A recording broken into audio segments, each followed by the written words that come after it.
Welcome to another episode of Sports and Songs Podcasts. Today is October 2nd, 2021, and we're on year two, season number 45, episode 45 here on year two. Yep. Coming up on our 100th overall episode here in a couple of months. Coming up on the starting season 3 here at the end of the month. Season 3 will be sometime next month, I think in November sometime, right? Yep. Or maybe early December. It's around Thanksgiving. It's around Thanksgiving. So we've got sports, we've got lots of baseball wrapping up, playoffs, we've got football in high gear. We've got music notes, concerts, tours, and I'm sure musical notes you'll cover. Yes. I've got a couple to mention as well. But yeah, where should we start? I saw your last post on Facebook. I already had that covered in the music notes about the man with the chaps. Okay. I made sure to post that. I did laugh literally out loud when I saw that and had to get it on there on a Saturday morning for people. Bit coffee all over the computer screen when you saw it. People waking up Saturday morning, checking the Sports and Songs Facebook page. They get a good visual to start the week. Yes. I'm going to start off with the trivia question, Andy. Do it. Here's the trivia question for those baseball fans out there and Minnesota Twins fans out there. The league leaders in the National League, there's 3 divisions, the Central, the East, and the West. The league leaders as of right now are the Brewers, Braves, and the Giants. You name a former Twin on each one of those teams. They're going to the playoffs. There's going to be a former Twin on each of those teams going to the postseason. Whereas I got one for sure, maybe 2. Whereas the Twins will not be, of course. Twins, basically Twins locked up 5th place in the American League Central. 5th place. But these former Twins we'll be mentioning in the trivia question will be advancing to the postseason, and we can do a hats off to them at the end of the show here when we give the answer. But this is good. Many will know this answer. I think many will know, some will not, and some will not even have a clue. But I think the majority of baseball fans will not be surprised with the answers. You can't go worst to first. You got starting worst. So exactly. All right, what have you got for sports? All right, let's do our thing here. I'll do my computer stuff here. Work with me here. Send. Close this button here. I don't know if I'll load it at the beginning here. Just a second. And no, I didn't. Hold on a second. Yeah, I go to the front here. Let's not get ahead of ourselves. There we are. Sorry for those of you with the big screen. Following off Dan's question, there is a thing called the Ex-Cub factor. It's been noted teams with 3 or more ex-Cubs have not done well in the playoffs. You can see this on Wikipedia, and coming up later in October is a special episode, but I just wanted to put a little note here. These are the teams in the World Series with the Ex-Cub factor. 3 or more ex-Cubs who've always lost. You see that in 81, the Dodgers had 1 ex-Cub, the Yankees had 5, Yankees lost. 84, Tigers had 1, Padres had 3, Padres lost. 90, the Reds had 1, Athletics 3. The streak was broken in 2001 with the Arizona Diamondbacks, 4 ex-Cubbies, and they win. They look at 02 and 04, 3 ex-Cubs each, they lost. And the Phillies had to screw it up in 08 again. They had 3 ex-Cubs. Tampa Bay had 1. Then in 2012, the Giants with 3 ex-Cubs won again. And then last year, the Astros had 3 ex-Cubs and lost. Tigers had none and still lost. You thought for sure they would have won that, but no. But watch out for our special coming up mid-October for the Ex-Cub Factor episode. Head into high school football. I do not have the exact ones, but this week and next weekend are homecoming weeks for a lot of schools, so watch for your town parades and stuff like that. Going to start off with the Proctor School District decided to end their football season as an investigation into alleged serious misconduct continues. This is all off Channel 5's website. Channel 4 has it, 11 has it, wherever you want to go. I just picked 5 for this. So they've canceled all their games, so no real word on what the allegations are. They're just alleged serious misconduct. Something pretty bad if they've canceled the football schedule. That means either a lot of players and or coaches had to be involved in this reporter's opinion. Speaking of Proctor, though, they do have a cool looking field. Check that out.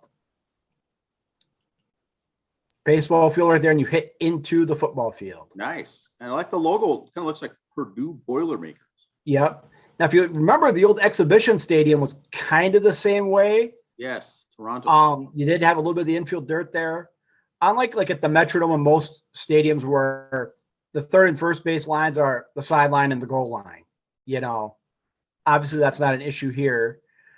But yeah, that's kind of a cool stadium for a high school. I'm just saying, for no offense, but for a high school, that's a pretty cool field. They Pretty sharp took looking. advantage of what room they had and went with it. Let's get on to the games played. We'll start with the rankings in all the conferences here and how some of those teams did in games coming up. Here, Class 6A, the bigger schools. Lakeville South with 1. These are as of the 29th, so going into the weekend. Wayzata was up to 3. Rosemont dropped to 5. And there's Prior Lake moved up to 8. 5A, Mankato West, Andover and St. Thomas Academy. 1, 2, 3 there. Moorhead moved up. Or they moved down. They switched 3 and 4, obviously because Moorhead didn't play, so they dropped them, which I think that's a bunch of crap when they do that in rankings, but oh well. 4A, Mound West Tonka moving up to 3. Hutch with the loss drops from 1 to 4. And North Branch enters the top 10. 3A, Perez with the loss drops from 1 to 7. Tough crowd there. Tough crowd. 2A, Blooming Prairie, Blue Earth, and Pipestone all hold the top 3 still. Redwood Valley with a loss drops all the way to 9. Again, tough group. Then 1A, Manoa loses. They dropped to 8th. So, yeah, unlike, a lot of things, this is all going to help for rankings when you get conference tournaments later and everything else, but it's nice to be top seeded for your tournaments coming up. And then 9-man, they're again Mountain Lake area with a loss drops. So there we go. Here's some of those schools that were ranked. Lakeville South with a win over Rosemont last game, and now Lakeville South hosts Prior Lake next week. So there's some big ranked teams there, big good games. Also, Centennial beats Wayzata 6-0, as we say in soccer. And Wayzata is going to go to Maple Grove next. So there's some movers there. And of course, Lakeville North was shut out by Shakopee. And then Shakopee goes to Eden Prairie next week. One more, Stillwater with the big win over White Bear, 35-28. And they host Forest Lake next week. And there's the big upset there. East Ridge over Woodbury, 15-14. Woodbury tries to get back in the winning track, if you will, against Park of Cottage Grove, the Wolfpack. So a few conferences and their standings here. Here's the East, Central, South. Watertown Mare listed at 3-2 overall, but 1-2 in conference. Watertown with a loss to Annandale last night, 29-13. Homecoming next week against Litchfield. Watch for pictures from the game from me. I'll be at that game next week. Metro Gold North. There's Tonka at 3-1 in the conference, 4-1 overall. Minnetonka with a big win over St. Michael Albertville, as you saw earlier, was ranked pretty good. Then Tonka goes to Tatino. That was Minnetonka's homecoming last night, by the way. Metro Gold South. Edina still 0-5. That's all that really matters. That's good. There's Lakeville South, Shakopee 5-0 each. Eden Prairie 4-1 overall. Should be a good conference. Mid Southeast Red, Mayor Lutheran at 3-1, third in the conference. They play today. They've had the last Saturday games last couple weeks. Again, like we saw with the referee shortages in high school football. They have some games are Saturdays, some are Thursdays, and they've been taking Saturday ones. South Central Red, Jordan at 2-3, but thank God there's Bell playing below them. Jordan with the loss to Wasika, 44-34. Now Jordan's going to host Bell playing on Thursday. A little Thursday night action there in Jordan.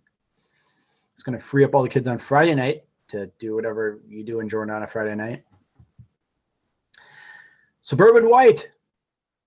Chask is still up there 5-0 Waconia in second, 3-2 overall, 1-1 in conference. Waconia beat Bloomington Jefferson. I guess I like that because just being a high school hockey kid from the 80s, just anytime Bloomington Jefferson loses in anything puts a smile on my face. Next Friday at Waconia, they'll be hosting the Chanhassen Storm. High school volleyball. Let's go over the conference rankings here. Wayzata 16-0, number 1 going into the week. You see Egan, Eden Prairie, and Shakopee up there. Tonka at 10. Last week, the Wayzata did win against Tonka and at Hopkins, so they stay undefeated still. 3A, Marshall up there, 14-1-1. Stewartville at 13-0. There's your top 10. Not much change. Alex and Hutch kind of switch spots. Casson and Academy of Holy Angels switch spot or are still sitting there. Good records there. 3A, Southwest Christian, 15-2, still hold on to number 1. Martown Mayor dropped to number 2, or from number 2 to number 4. They got a good team this year, 16-4. Mayor Lutheran, 17-0, undefeated number 1. Mayor Lutheran did lose Thursday night, though, to Southwest Christian, so their undefeated season is over. Southwest Christian's got a good team going this year. We're getting to the soapbox part of the program now. Dan and I talked about this earlier. This is off our Twitter account on social media. What would you ask for? We're covering this on the weekend. A fan caught Salvador Perez's record-breaking home run and wanted $10,000 to return the ball. Okay, first of all, at my age and all the games I've gone to, I have never caught a ball in my life at a game. I had a guy autograph one and throw it to me, and I still missed it. Okay, so if I catch a home run ball, you're not getting it out of me. Like, you get out of my cold, dead hands is what you're going to get.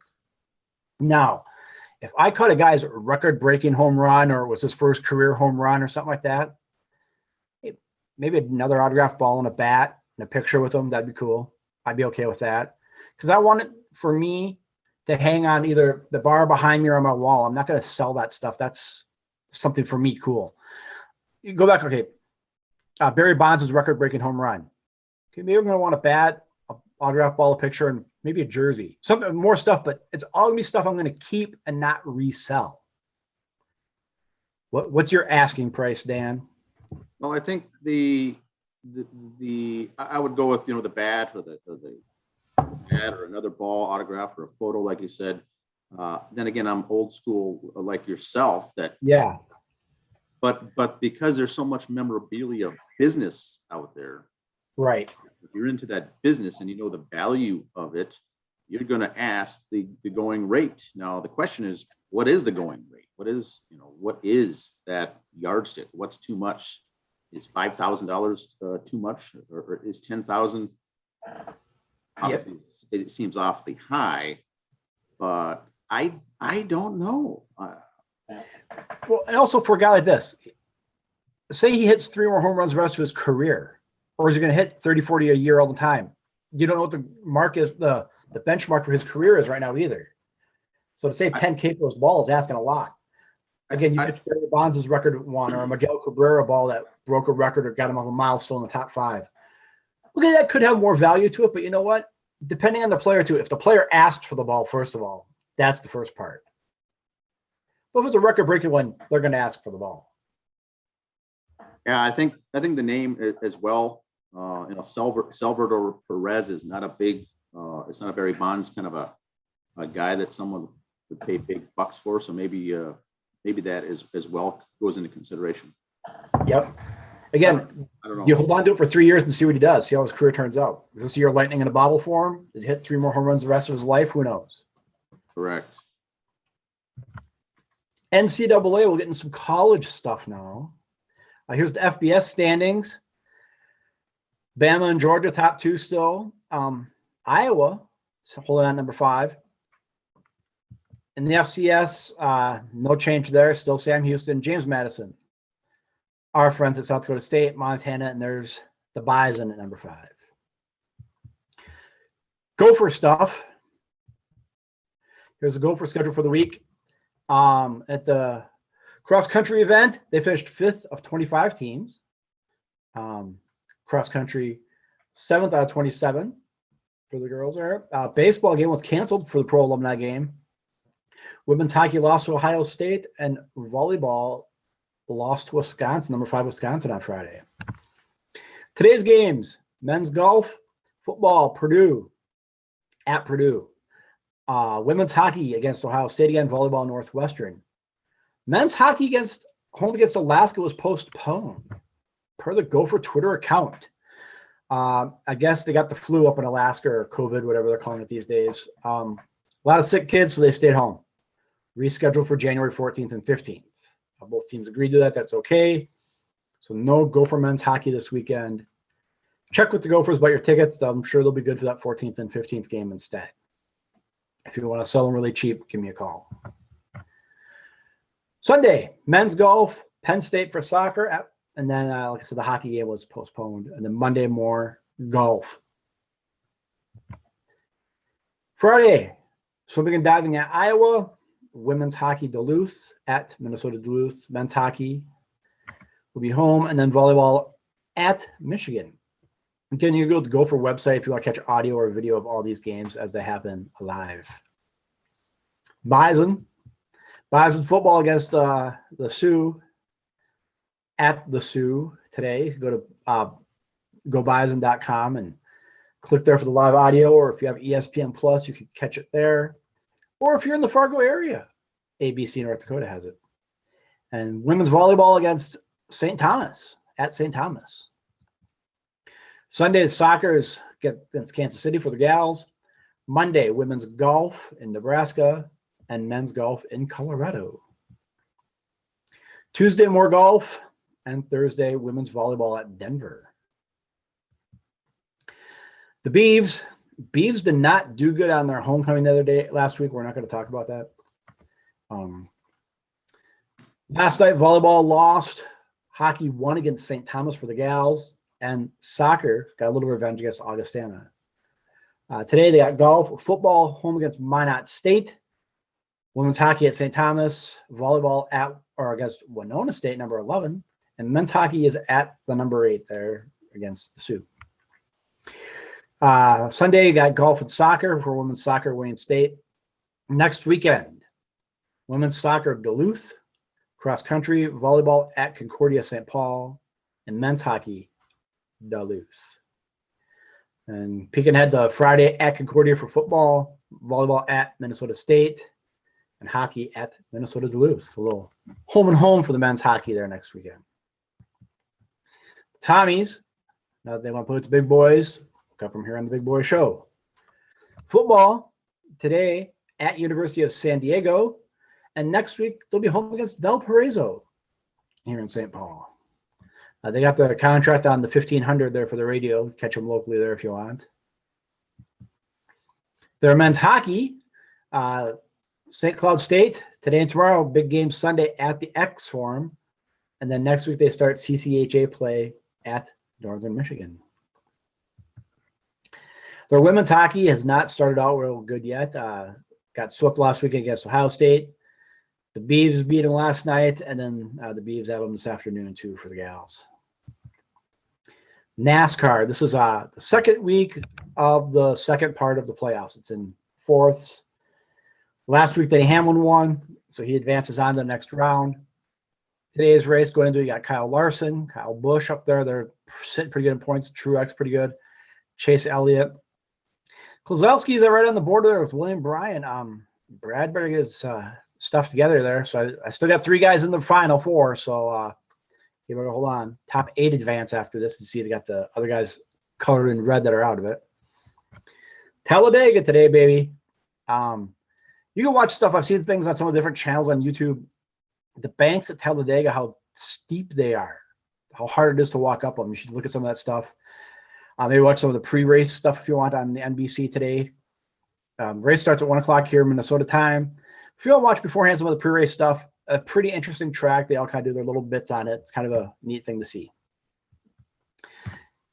Our friends up north, Canadian football. The West Division, Winnipeg, 8 games in, 7-1. They do play 16 games here, so we're about halfway through the season for some of these guys. So Winnipeg, Saskatchewan, 5-2. BC, Calgary, and Edmonton, not out of it, but going to be hard. In the East, Hamilton and Toronto at 4-3 each. Montreal, you could say, is 2-4, but you're only 2 games out. You never know. Ottawa 2-5. The schedule so far, Edmonton does have a loss. But Winnipeg won Friday over BC. And Montreal and Hamilton today. And Saskatchewan and Calgary later on. Week 10, there's more games. You see, for week 10, they got Toronto's got a doubleheader going there. I believe that game against Hamilton on the Monday is a makeup from earlier in the year because of the COVID. So usually they said they'd call that game a 1-0 forfeit. They've kind of held off. I think these teams got together and they're going to do it as a makeup game. So Toronto's playing Wednesday, and then turning around again Monday. So let the excuses fly. And then again, Ottawa too is got a game Monday also, Wednesday and Monday. So maybe the Wednesday game's the makeup game. I'm sorry, Wednesday. So Ottawa's got to turn around also a couple days. So those two making up their COVID game. So again, let the excuses fly. Hockey. It's that time of year again. Here is the schedule for the games starting today. This is all NHL games. We'll start picking our favorites. We'll settle in on the Wild and the Kraken later on, but here's this weekend. Game of schedules and where you can find them on their networks. Lots of games today. Starting at 2 p.m. Eastern, Islanders hosting the New Jersey Devils.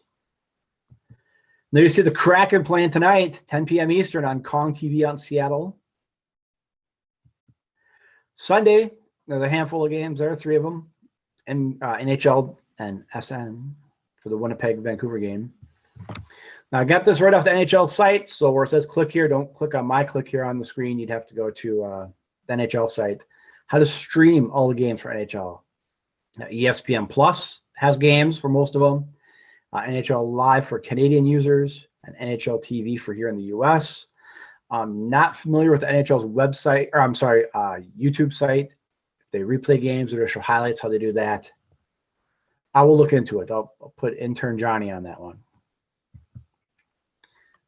All right, yeah, I'm going to talk about the Mets still. Thor will be pitching Sunday, the season finale. He did pitch last week, 1 inning, 2 strikeouts. So, yeah, it's only 1 inning, 2 strikeouts.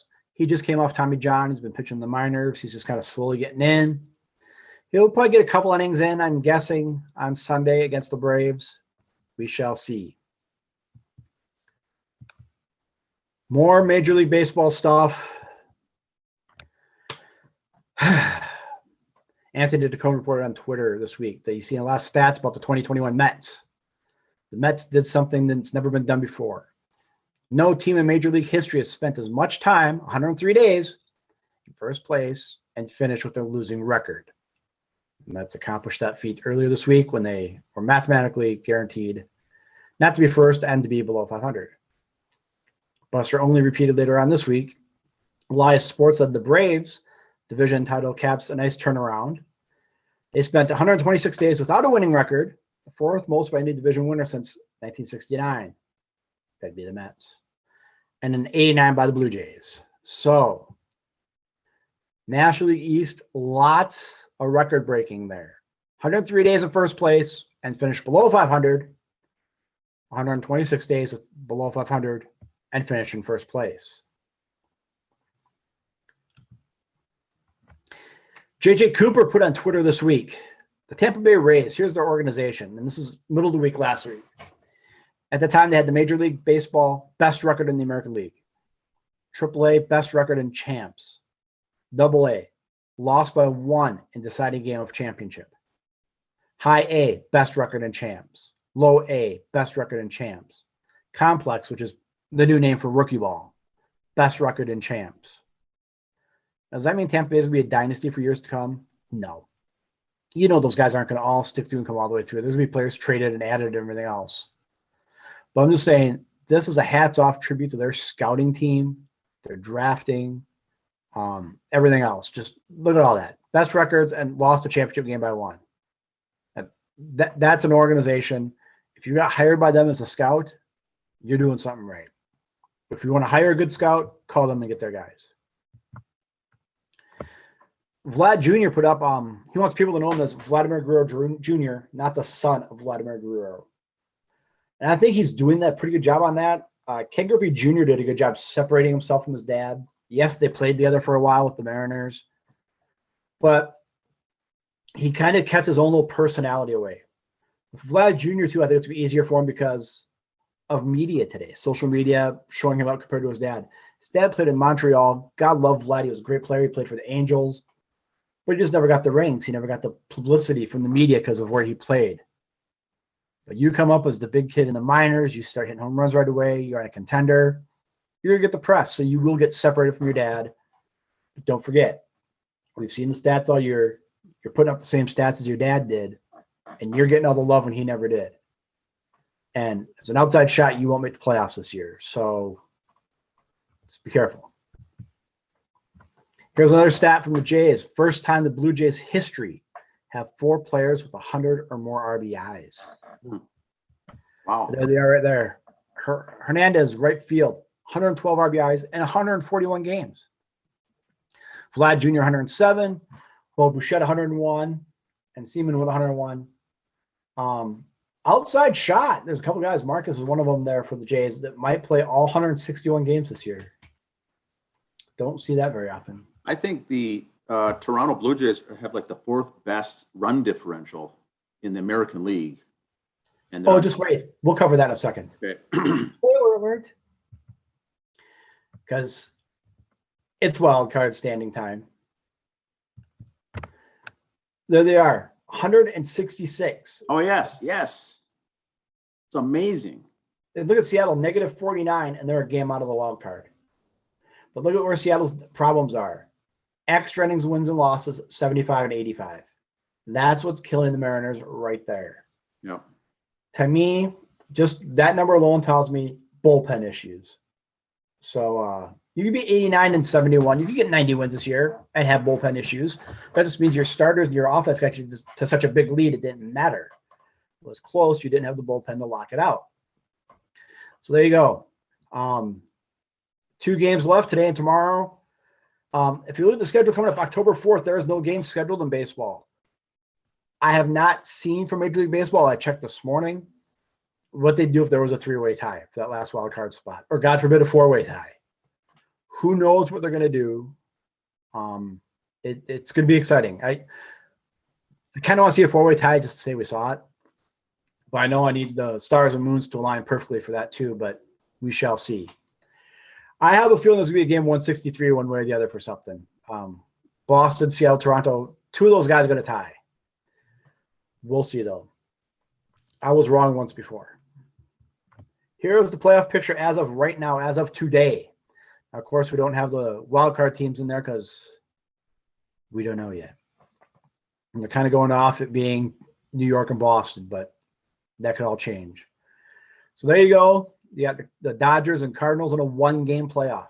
Dodgers win 100 games this year and could be out in a 1-game playoff.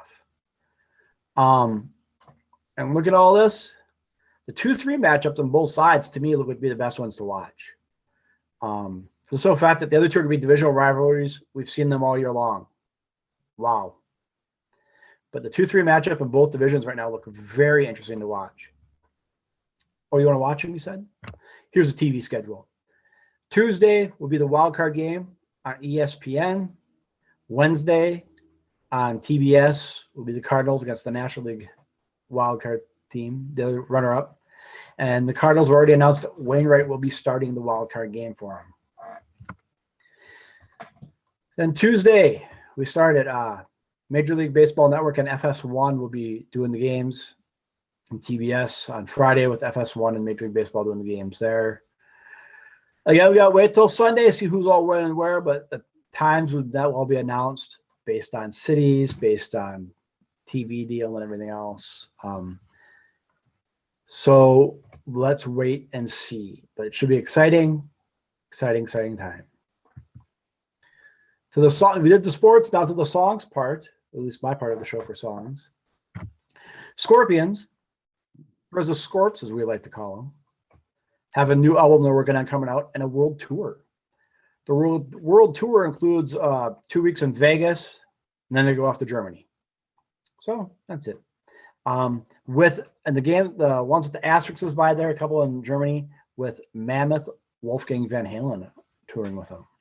So that's going to be good for young Wolfie to be touring with the Scorpions. If he's smart, he'll learn and take lots of notes. You'll learn a lot from those guys. Anniversary of Tom Petty's death today. It's been 4 years already since we lost Tom Petty. We talked about some of his stuff in the past on songs and albums and this and that, but just 4 years already. Just feels like it was like this last summer. COVID just kind of screws up your time frame on everything, I think. But 4 years since we've lost Tom Petty. Great musician, great talent. New albums coming out this week. Asking Alexandria has a new album coming out. Featuring Alone Again. They will be at the Armory in a couple weeks on Monday, October 11th. If you're an Asking Alexandria fan, you know their website or 93X to get ticket information.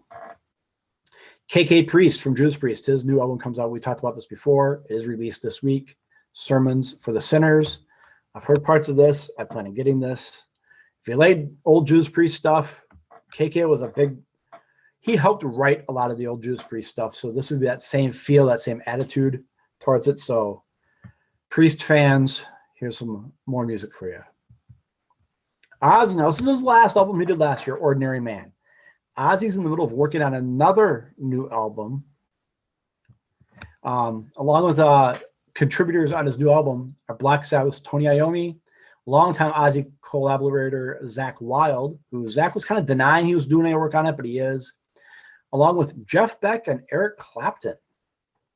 And if you're unaware, an Ordinary Man, the same producer, Adam Waite, played a variety of the instruments on that album, as well as Duff McKagan from Guns N' Roses on bass, Red Hot Chili Peppers drummer Chad Smith, and also guest spots from Slash, Elton John, and Post Malone.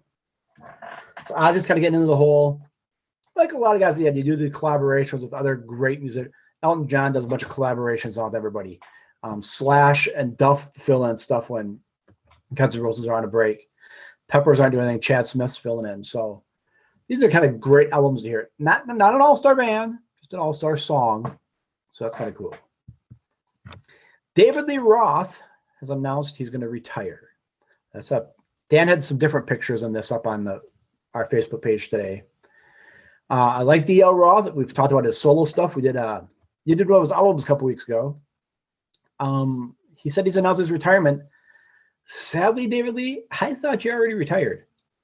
But anyway, he's going to finish up his career with end of the year, some shows in Vegas. Now, does that mean David Lee Roth's going to do something else afterwards? Who knows? Who really knows? Don't forget, like, share, subscribe, everything you see from us here, our social media pages. We would appreciate that. That would be fun if you would do that for us. But yes, you had some different DL Roth pictures than I put up. One of the best front men. Yes. Rock and roll, heavy rock. Hard rock. Hard rock history. David Lee Roth, one of the best. And if you listen to the other interviews from his solo stuff, he was a good writer too. He did just sing, he wrote all the music. David Lee did do a lot of the writing, contributed to the writing. It's just a lot of his fault with Eddie Van Halen and a lot of his solo stuff. David Lee Roth like to do a lot of covers all the time. Yeah. He just do a lot of his albums, like half of them or a third of them are covers, which are good. Don't get me wrong. I mean, my both made a career out of it doing it too. So they both had really long hair at the time. So yes, might be it. But I know I mentioned the ex-Cubby curse earlier, kind of leading back to your trivia question, sir. The trivia I think question I got one of the answers. So go ahead with the question. The trivia question is in the National League Baseball, each of the teams that are leading the division and or will win their division, a former Twin on the team. Now the same can also be said for the American League. But let's focus on National League today. The Giants, Brewers, and who's the other one? Giants, Brewers, and the Braves all have a former Twin. I got one. Okay. Can you Giants, Lamont Wade Jr. Yes. So the San Francisco Giants put up, 102, 103 wins so far? Doing very good. They have former Twin draft pick and outfielder Lamont Wade Jr. on their team. Can play multiple positions. They had him at first base a little bit, but he's primarily an outfielder. And he was supposed to be a fourth or fifth outfielder all year because of injuries. He got in there. He got in there, made waves, did well, and this week, just last night, won the Willie Mack Award, given out once a year to the outstanding person in the San Francisco Giants organization. The Willie Mack Award. Lamont Wade Jr. won that. Huge kudos to him. It's a hard honor to win. A lot of guys on that roster. Yeah, I'm a big Lamont Wade guy too. So his nickname is Late Night Lamont.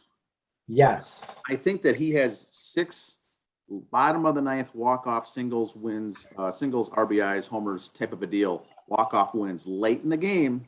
Game-winning RBIs, yep. That his nickname has become Late Night Lamont for these night games.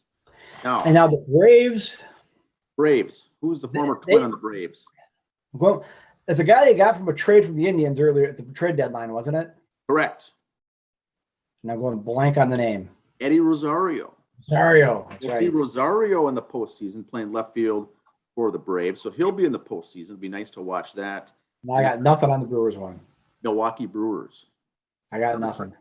Kind of a trick question, but they've got Eduardo Escobar. He played several years after the Twins with the Diamondbacks and then traded at the deadline this year to Milwaukee. That's right. And he's playing, I think, third base and even first base for Milwaukee Brewers. And then we also have, if you had the answer, Ari Adrianza also is with the Braves, I think. So we got four prominent former Twins on National League Division Championship teams that we can be watching for in the postseason. That's the trivia answer for today. All right. As you were doing that, you were listening to your 8 tracks. Yes. And which one did we have in today?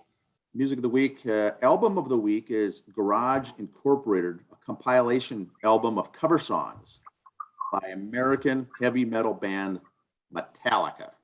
Never heard of them. So we just talked about some cover bands, right? Yep, cover songs, yep. Cover songs that bands do. And so Garage Inc. was released November 1998 through Elektra Records. It includes cover songs and B-sides. And the Garage Days Revisited EP called the $5.98 EP, $5.98 EP, Garage Days Revisited, which had since gone out of print. So the title of the album is a combination of Garage Days Revisited and Metallica's song Damage Inc. They called it Garage Inc. There's the cover there up on the screen.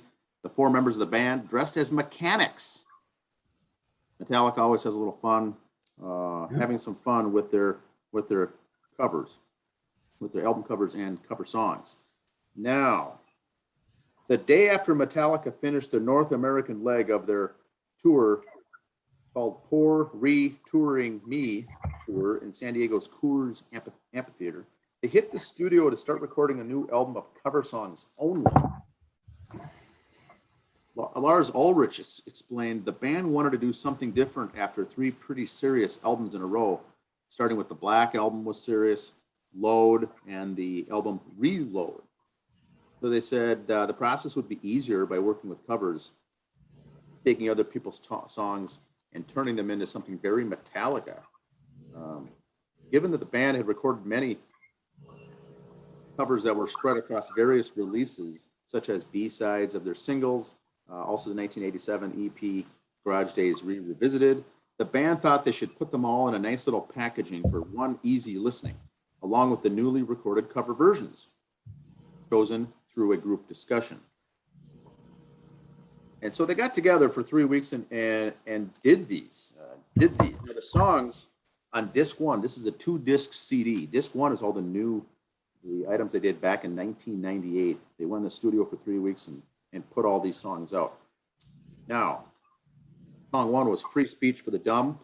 That is a cover of a song by the band Discharge. It's Electric, one of my personal favorite songs, is a cover song from a Diamond Head song from 1980. It's Electric. Really good song there, number 2. Song 3 is my other favorite song, Sabra Cadabra, old Black Sabbath cover song that Metallica puts out. Really good song there. Then song 4 is Turn the Page. That's an old Bob Seger cover Song 5 is Die, Die, My Darling, cover song from the Misfits. Song 6 is Lover Man, done by Nick Cave and the Bad Seeds. A lot of these very instrumental, these songs are very, not instrumental, but inspirational songs that were really led to Metallica becoming Metallica. These are very influential bands. Song 7, Merciful Fate, did a cover song of, let's see, 1, 2, 3, 4, 5 songs. They put this into a medley called Merciful Fate Medley. It's an 11-minute compilation of songs by Merciful Fate that include Satan's Fall, Curse of the Pharaohs, A Corpse Without Soul, Into the Coven, and Evil. Those 5 songs they put in, a few minutes of each song they do there together, put all that together as a medley, an 11-minute song. Wow. Very good. Song 8 is Astronomy, another very good song that Metallica does, a cover of Blue Oyster Cult. And then one of my other favorite songs, and many others' favorites, is Whiskey in the Jar, the traditional song inspired by Thin Lizzy. This won the 1999 Best Rock Performance in the Grammys, Whiskey in the Jar. Very good song. And I still think that James Hetfield on the vocals of these songs are entirely worth listening to just by itself. The vocals, very good. Then they do a Leonard Skinner song, Tuesday's Gone. Yep. And then song 11 is The More I See, another song, cover song by Discharge. And so they got in the studio, recorded those 11 songs, put it out on, and they became disc 1. This double disc Garage Inc. Now disc 2 is a compilation of 16 songs. Really, they just re-released, Garage Days revisited with the songs Helpless, cover song from Diamond Head, The Small Hours, a cover from Holocaust, The Weight, song 3 is an artist was Killing Joke. And then song 4 was Crash Course in Brain Surgery by Budgie. And then song 5 is Last Caress / Green Hell by the Misfits. Then they released a couple of B-sides from 1984 that still had Cliff Burton on bass. Wow. Am I Evil, another Diamond Head cover with Cliff Burton. Listen to that. You'll hear some heavy bass lines there from the late Cliff Burton. And then song 7 is Blitzkrieg, a cover song by Blitzkrieg. Then they released a bunch of songs that they had done from 1988 to 1993. Bread Fan, another very good song, cover from Budgie. A song called The Prince is from Diamond Head. As you see some of these recurring artists coming in here, very influential. Song 10 is Stone Cold Crazy by Queen. Very good song that I didn't that they covered from Queen until I think about 6 months ago. I finally found that out. I did not know that. That's a very good song. The song So What is covered from the Anti-Nowhere League. And then Killing Time, a cover from Sweet Savage.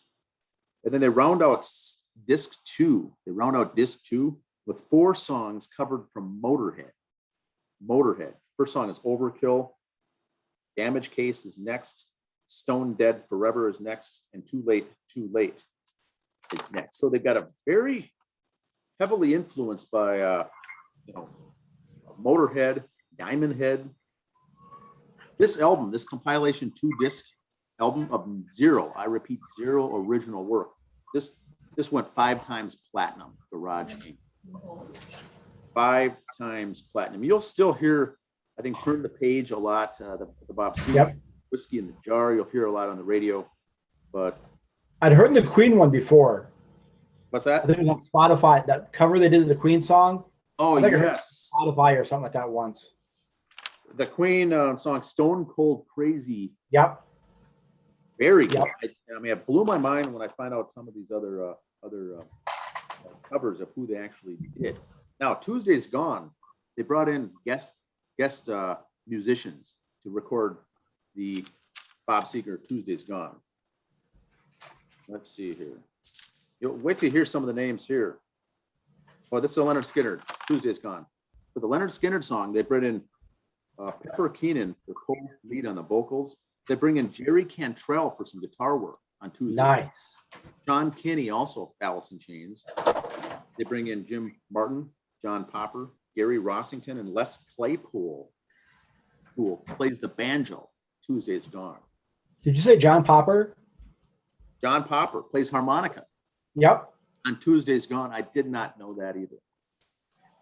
You know, we're an educational show here, Andy. Try to That's teach, what we do. and I always learn something new on these album reviews. Now, the main group of the band, of course, is James Hetfield vocals. Like I said before, all the songs on this, he does tremendous. He's also plays lead guitar in Whiskey in the Jar. He's done the lead guitar work there, and also Stone Dead Forever, the Motorhead song. He does lead guitar. Lars Ulrich, drums, amazing drum work on this. Kirk Hammett, lead guitar. Jason Newsted on the bass. So if you want to hear some Cliff Burton, you got a couple songs in there. A couple Cliff Burtons, yes. And very good. Now, the interesting thing is this. Metallica played 5 shows in November of 1998 to support this release. And embracing the cover song concept, the band's set list of these 5 shows consisted entirely of cover songs throughout their career. Metallica's own music themselves was presented by the opening band called Battery, a Metallica cover band. Nice. That's a good way to do it. The opening band was Battery, which did all Metallica songs, original songs. And then Metallica, their whole show for those 5 songs, shows that they played were all cover songs. That's a cool way to do it. If you could do it locally, it's very interesting. Once again, it's also fun. They have some fun with this. It's not too serious. The previous other 3 albums, studio albums, were serious, good original work. But boy, they got right. They're in business mode and pumping them out. The day after they finished the North American leg tour, they go right into the studio. So this was back in the day that Metallica was working 24/7. These guys were pumping out. Huge. A lot of information. This is considered heavy metal, hard rock, and thrash metal. Yeah, because of the cover songs. Yeah, is 136 minutes to listen to both these discs. Just over 2 hours. 136 minutes, and it is, I can use that on my drive up to Bemidji next week. You have 11 songs on disc 1 and 16 songs on disc 2. That's 27 songs. There you go. On 1. And that's, of course, it goes 5 times platinum.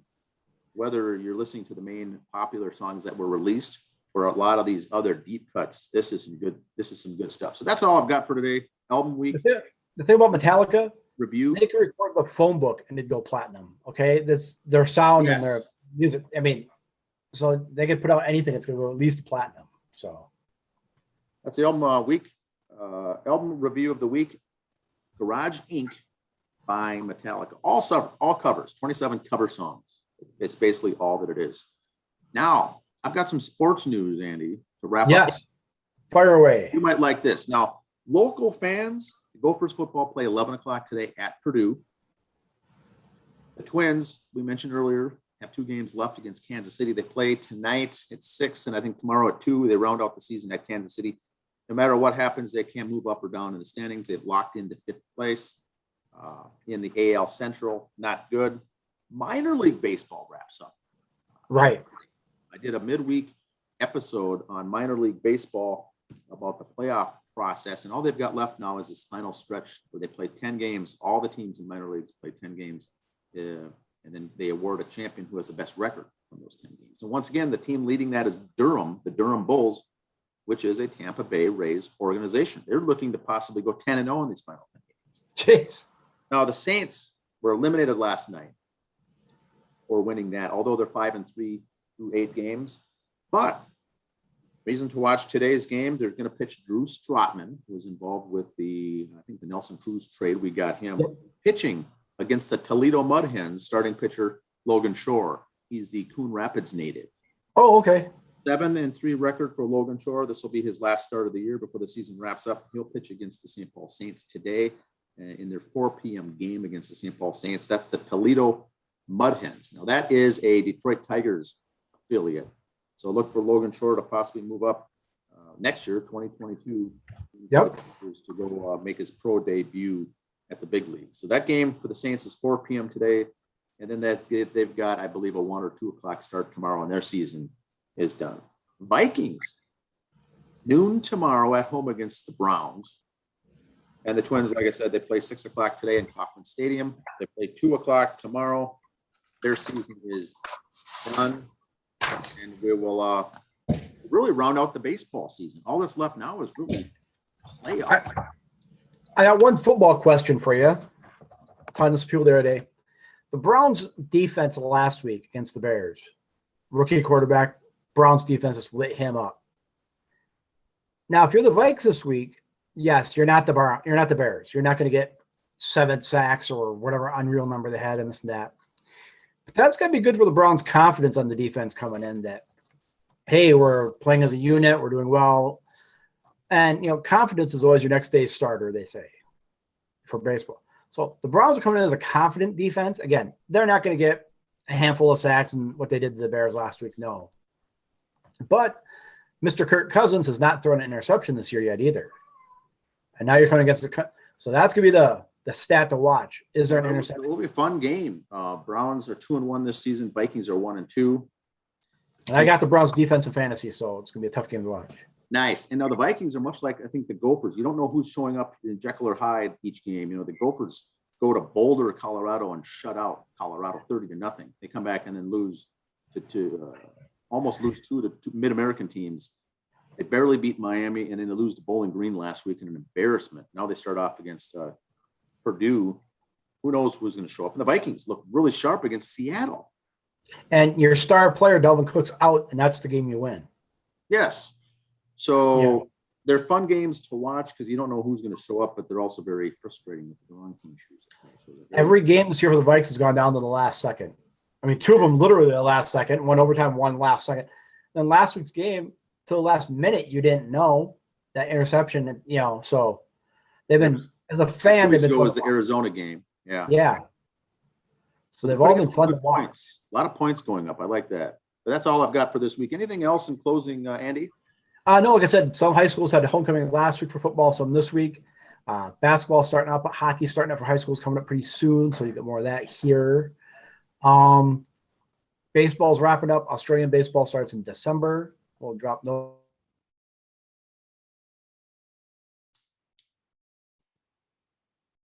I think too the other thing I'll cover in the midweek, I forgot of this, is that the Arizona Fall League will start for Major League Baseball, the minor league system. They closed down all the minor league systems. They're all done. And then they have this Fall League, which is kind of their feature showcase, featured players coming up, playing in a league there for a month, I think is all that lasts. All right. Thanks for listening, everybody. Please send in your recommendations, comment, like, and share. Yep. Thank you. See you now. Have a good week.